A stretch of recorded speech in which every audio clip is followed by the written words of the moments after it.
Astaghfirullah Rabbal baraya. Astaghfirullah minal khotoya. Rabbi sidni ilma nafi'a wa wafiqni amalan mabula.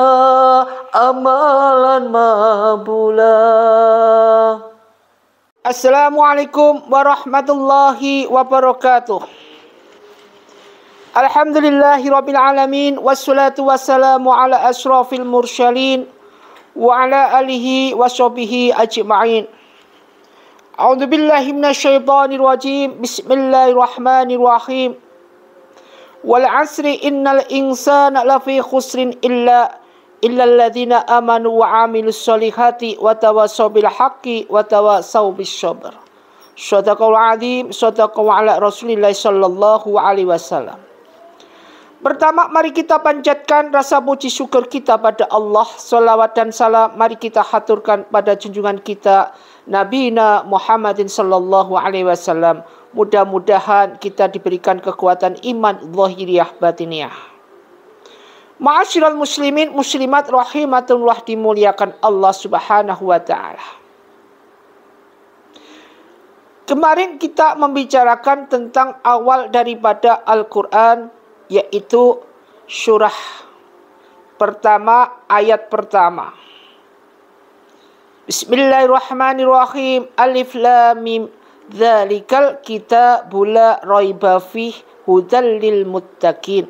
Sesungguhnya Al-Qur'an ini, kitab ini merupakan suatu hal tuntunan bagi orang yang takwa. Alladzina yu'minuna bil ghaibi. Siapa orang yang beriman itu? Pertama udah dijawab, alladzina yu'minuna bil ghaibi, orang yang beriman pada hal yang gaib. Apa hal yang gaib ini? Disebutkan juga dalam suatu hadis, al-imanu atu'minu billahi wal malaikatihi wa kutubihi wa rasulihi wal yaumil akhir wa qadri khairi wa syarri.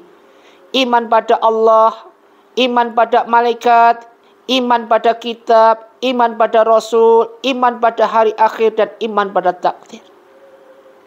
Dijelaskan juga dalam surat Al-Baqarah, surah yaitu ayat yang 200, yaitu ayat 286. Amana rasulu bima unzila ilaihi min rabbihi wal mu'minun amana billahi wal malaikatihi wa kutubihi wa rasulihi. Jadi semua itu sudah jelas ketentuan-ketentuan oleh Allah Subhanahu wa taala buat hambanya. Setelah itu wa yuqimus shalah, dan mereka yang menjalankan salat.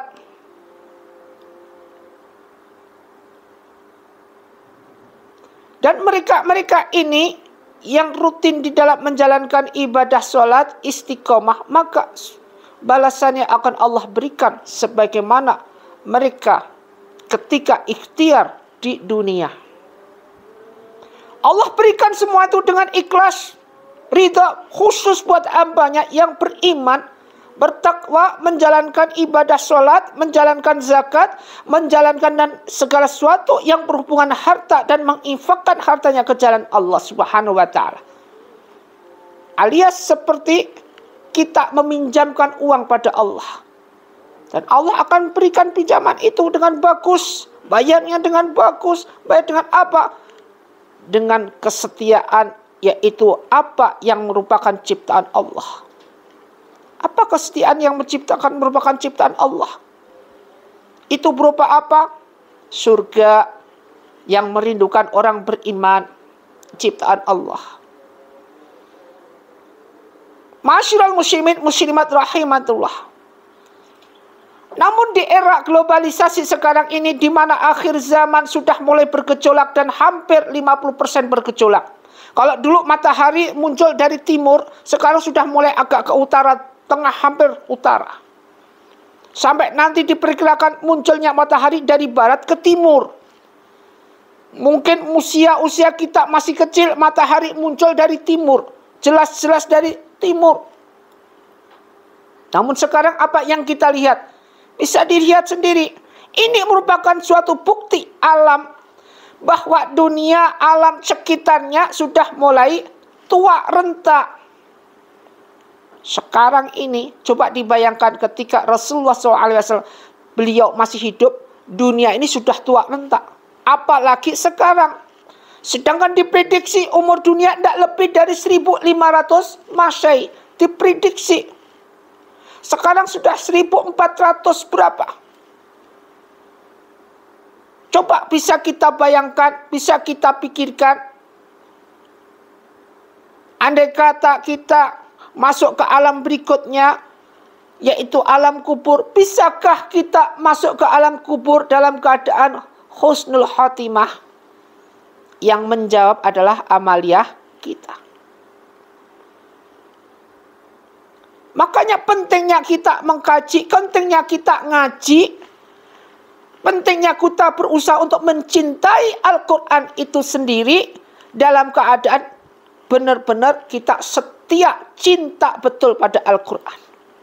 Orang kalau nggak sayang, nggak kenal, nggak sayang. Sedangkan kita sama Al-Quran, kalau nggak kenal, ya nggak sayang. Caranya mengenal Al-Quran gimana? Mempelajari ilmu Al-Quran, mempelajari cara mentafsirkan Al-Quran, mempelajari cara bagaimana kita membaca Al-Quran dengan ilmu tajwidnya. Ini Al-Quranul Karim. Ketika kita sudah mencintai, maka Al-Quran itu akan cinta kepada kita. Innahu laqur'an karim fi kitabim maknun. Dalam surat Al-Waqiah. 10 surah dalam Al-Quran. Ini ada beberapa macam fungsinya. Bisa mencegah segala sesuatu hal. Oh, ternyata Al-Quran yang kita baca ini bisa mencegah sesuatu yang ini sudah diistimewakan dari Allah buat hambanya. Yang apa? Yang beriman, yang mau ngaji. Ada 10 surah dalam Al-Quran dan dapat mencegah 10 perkara.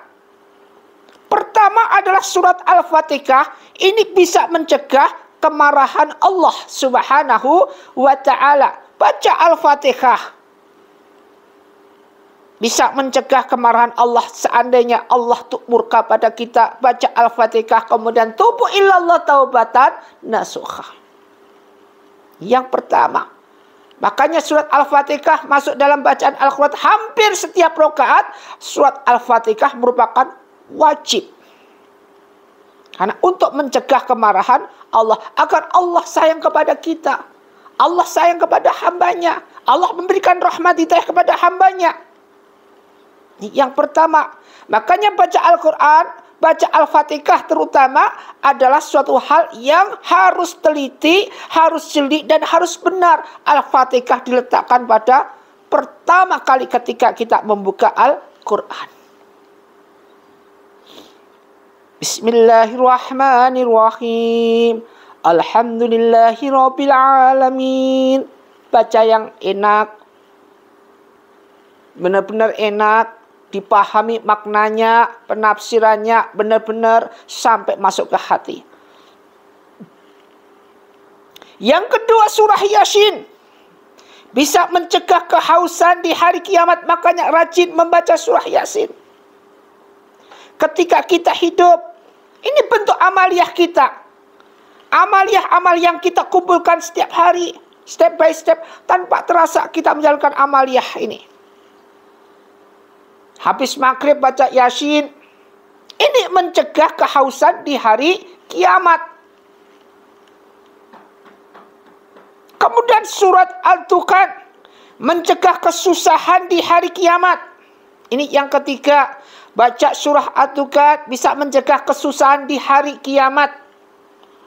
Kok susah di hari kiamat? Apakah nanti hari kiamat sangat mencekam? Sangat sekali mencekam. Dunia tidak ada segininya. Di mana yang bisa menolong nanti hanyalah amaliah kita. Yang lainnya minggir semua. Disitulah tidak ada kebohongan. Disitulah yang ada hanya kebenaran. Dan mulut terkunci. Tidak kayak di dunia. Mulut bisa ngomong sana, ghibah sana, fitnah sana. Dan tetek mengek. Sudah disebutkan. La yudkhilul jannata qattatu. La yudkhilul jannata qattatu. Tidaklah masuk surga mereka-mereka yang mengadu domba dan mereka-mereka yang sukanya yaitu menghibah. Sebutkan lagi, la yadkhulul jannata man kana fi qalbihi misqalu dzarratin min kibri. Tidak akan bisa masuk surga jika di dalam hatinya masih ada sebutir kesombongan. Yang keempat adalah surah Al-Waqiah, mencegah daripada kefakiran. Ternyata banyak sekali. Kalau tadi pertama surah Al-Fatihah mencegah kemarahan Allah. Kemudian surat Yasin mencegah kehausan di hari kiamat. Kemudian surat Al-Dukhan mencegah kesusahan di hari kiamat. Yang keempat adalah surat Waqiah mencegah kefakiran. Yang kelima adalah surat Al-Mulk, mencegah siksa kubur.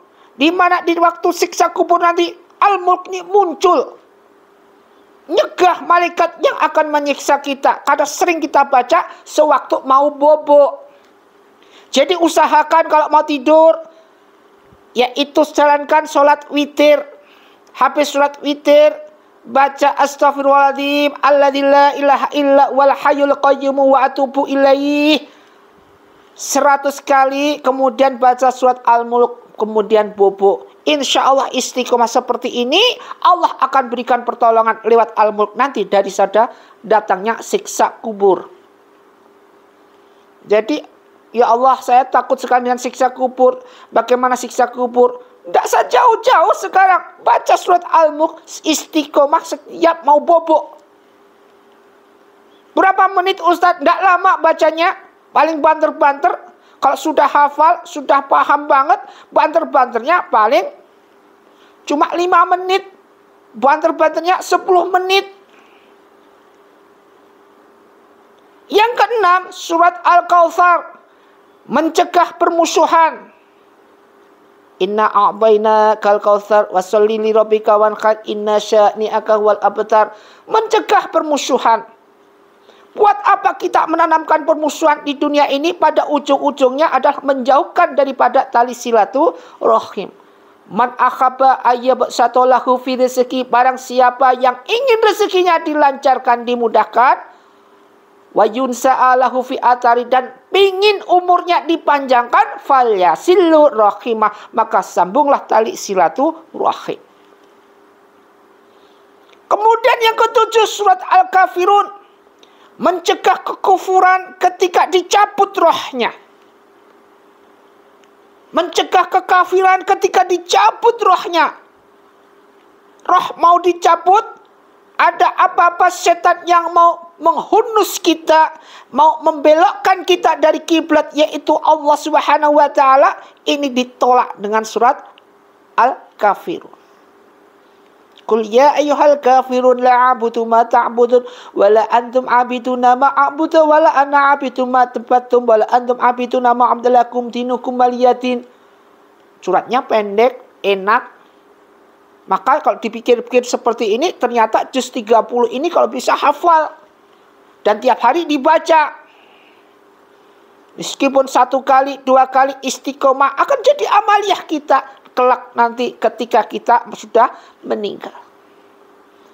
Kemudian Al-Ikhlas, mencegah daripada kemunafikan. Kita sering baca Al-Ikhlas. Makanya mereka yang membaca Al-Ikhlas, Masya Allah. Ada suatu cerita, Rasulullah mau menyolatkan jenazah. Jenazah yang akan disolatkan ini ternyata masih punya hutang. Kita tahu sendiri kalau beliau baginda Rasulullah SAW sebelum menyolatkan pasti ditanya, jenazah ini punya hutang apa enggak? Sudah diselesaikan apa belum? Kalau belum diselesaikan, Rasulullah enggak mau menyolatkan. Ketika itu jenazah punya hutang, si fulan jenazah ini punya hutang. Kemudian Rasulullah karena tahu baginda Rasulullah mengetahui jenazah punya hutang, maka Rasulullah mundur. Tidak lama kemudian Jibril turun, wahai Rasulullah, sholatkan jenazah itu karena hutangnya sudah lunas. Mendengar berita dari Jibril, kemudian Rasulullah menyolatkan. Setelah disolatkan selesai, pertanyaan Rasulullah pada Jibril, amalan apa kira-kira orang ini, si fulan ini, kok bisa lunas hutangnya? Jawaban Jibril, atas perintah Allah Subhanahu wa taala, si fulan ini setiap hari istiqomah baca Al-Ikhlas 100 kali setiap hari istiqomah, maka hutangnya yang lunaskan adalah Allah Subhanahu wa taala. Ternyata amalan Al-Ikhlas ini Masya Allah menjauhkan dari segala kemunafikan. Wa'adallahul munafikina wal munafikati wal kufara nar jahannam khalidina fiha ya hasbuhum wa la'anahumullah wa lahum adzabun muqim. Kemudian surat Al-Falaq mencegah iri hati, penyakit-penyakit hati yang ada di dalam kita. Khatamallahu ala qulubihim, tutup semua hati, penyakit hati yang ada. Ditutup oleh Allah Subhanahu wa taala. Apa bacanya? Surat Al-Falaq. Yang terakhir, surat An-Nas mencegah daripada was-was kita, rasa khawatir kita. Makanya kalau kita khawatir, kita was-was, baca ini surat An-Nas. Jadi itu tadi 10 surah dalam Al-Quran dapat mencegah 10 perkara. Ulangi lagi, Ustaz ulangi. Surat Al-Fatihah mencegah kemarahan dari Allah. Surat Yasin mencegah kehausan nanti di hari kiamat. Surat Ad-Dukan mencegah kesusahan di hari kiamat. Surat Al-Waqiah mencegah kefakiran. Surat Al-Mulk mencegah siksa kubur. Surat Al-Kautsar mencegah permusuhan. Surat Al-Kafirun mencegah kekufuran ketika dicabut rohnya. Surat Al-Ikhlas mencegah kemunafikan. Surat Al-Falaq mencegah perasaan iri, dengki, penyakit hati semuanya. Surat An-Nas mencegah was-was atau kekhawatiran kita dalam segalanya. Ma'asyiral muslimin muslimat rahimatullah. Makanya 10 surah ini kalau bisa setiap hari jangan terlewatkan. Mari kita baca bareng-bareng. Mari kita istiqomah menjalankan amaliyah-amaliyah ini. Insya Allah kita akan dituntun oleh Allah ke jalan kebenaran, penuh berkah, rahmat, dan hidayah. Semoga bermanfaat. Khairukum man ta'allamal Qur'an wa amalah. Sampaikan meskipun itu 1 ayat dan bermanfaat buat umat. Wassalamualaikum warahmatullahi wabarakatuh.